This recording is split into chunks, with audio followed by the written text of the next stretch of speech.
Our second passage this morning comes from the last part of chapter 11, which is the faith chapter. The author of Hebrews recounts the faithful from Israel's past. We pick it up at verse 29.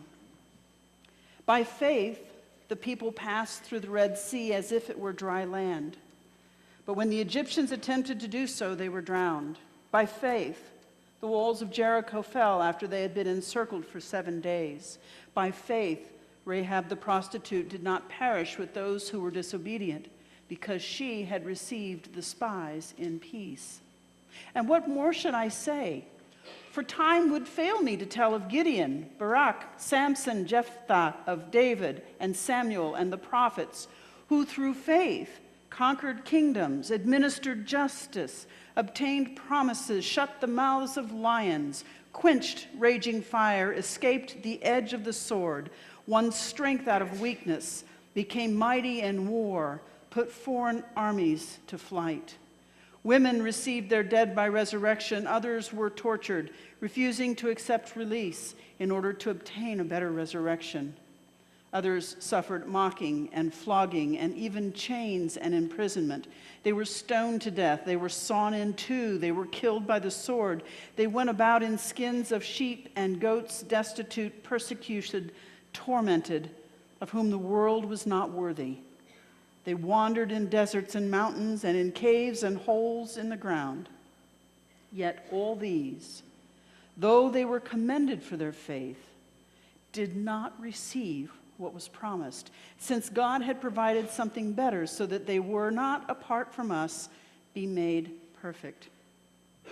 Therefore, since we are surrounded by so great a cloud of witnesses, let us also lay aside every weight and the sin that clings so closely, and let us run with perseverance the race that is set before us, looking to Jesus, the pioneer and perfecter of our faith, who for the sake of the joy that was set before him endured the cross, disregarded its shame, and has taken his seat at the right hand of the throne of God. This is God's word for God's people. My father's mother, my Grandma Crane, was the storyteller in our family. Do you have a storyteller in your family? Grandma shared stories not only of her own childhood memories, but the important family stories that are passed down from generation to generation, those stories that define a family name. And as a young adult, I decided to take a tape recorder, that tells you how old I am, to one of our family gatherings. And I cornered her and asked her to tell her stories on tape. We recorded stories until I ran out of tape. The cassette was completely full. My brother just recently, in the last few years, found his set of tapes, and he made a digital file of Grandma's stories. And it would tickle her to know that I still listen to them on occasion, but now on my computer. And what I remember about our taping session was, on occasion, Grandma would be reminded of a story that was not very flattering of one of our family members, and she wouldn't tell the story until I turned the tape recorder off. Like the relative who was shot in bed with someone else's husband, or the mistress who was kept in her own apartment in Kansas City, or her Kansas cousins who pulled a number of pranks on her. Some were not very nice. Those are the stories I wanted to remember. But they're the ones that I can't fully recall because we didn't get them on tape. So I'm left with this bevy of good stories on the record, and a memory that the saints in my family were not always very saintly. The author of Hebrews tells a similar tale here in chapters 11 and 12. He lifts up hero after hero in the frame of faithful saints. He records only the positive of their lives, how they lived a life of faith. And it's not because we don't know their weaknesses or failures. We can read about those in other passages in the scriptures. but so that we would be inspired and encouraged by their life of faith in spite of their glaringly human frailties. So let's open up this passage in Hebrews and think about the saints as we listen to the author's words. Will you pray with me? Gracious God, we thank you. We thank you for those saints in our lives who provide examples and models. We thank you for the saints in the lives of the church, some of whom we will lift up today and others of whom we will remember in our hearts. Open up this passage for us that we may see the bigger picture, the cloud of witnesses. And may the words of my mouth and the meditations of all of our hearts be acceptable in your sight, Lord, for you are our rock and our Redeemer. Amen. So the author of Hebrews begins his Faith Hero Hall of Fame by framing and defining what aspects of faith he's going to lift up as the family frame. Faith, he says, is the assurance of things hoped for. That's what faith has, the assurance of things hoped for. It's the inward assurance. It has, in the present, the assurance of what God has promised in the future. It has in the present the assurance of what God has promised in the future. Faith is a confident response to the trustworthiness of God. But it's more than an inward assurance. Assurance, the word that we translate assurance, comes from the Greek word hypostasis, which means the very being, the very essence, the very reality. So faith is the very being of God's promises. This outward component of faith, then, embodies in the present what is to come as a result of God's promises, so that we can live life leaning into the promise, even though we cannot yet see it.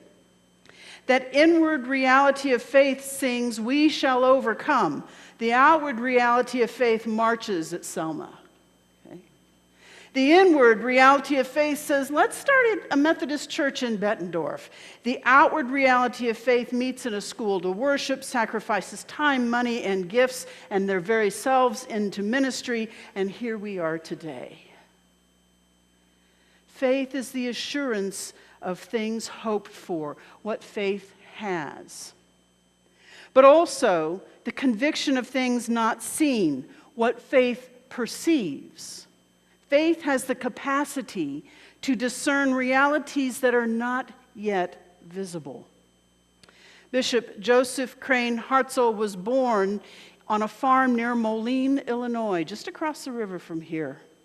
At 16, he responded to a call to ministry and began an 11-year course of study. He eventually graduated from Illinois Wesleyan and Garrett Biblical Institute. Yeah, I knew he'd know that one. He served churches in Illinois. He also served churches in Louisiana during the Civil War as Methodist Episcopal North churches. You want to talk about faith in the deep in the heart of Dixie? He was elected a bishop and was assigned to be the missionary bishop to Africa. In 1898, Bishop Joseph Crane Hartzell stood on a mountain above Mutare, Rhodesia, now known as Zimbabwe.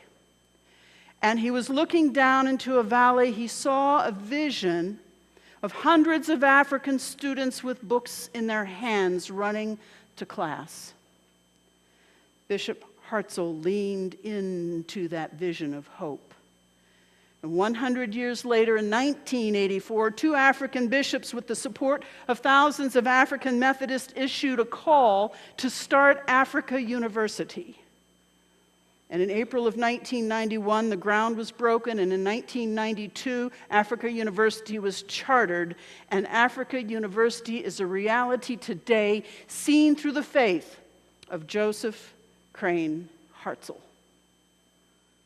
For faith is the assurance of things hoped for, the conviction of things not seen.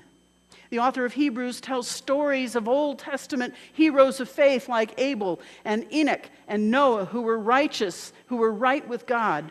How Abraham, Sarah, Isaac, and Jacob journeyed in obedience and faith their entire lives. And how Abraham, Isaac, Jacob, Joseph, and Moses were tested by suffering, yet they stayed faithful.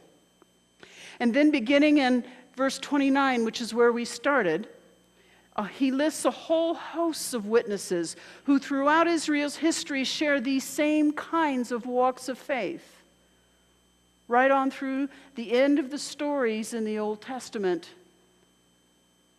that faithful witness of those Jewish saints that still inspire us today. Then the Hebrews author makes two very stunning statements. First of all, even though those Jewish saints were commended for their faith, they did not receive what was promised.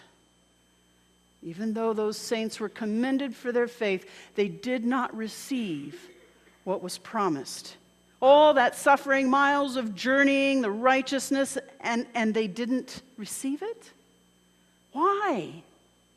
Because, Hebrews says, God provided something better. You know what that better was? Come on, y'all can guess. Jesus.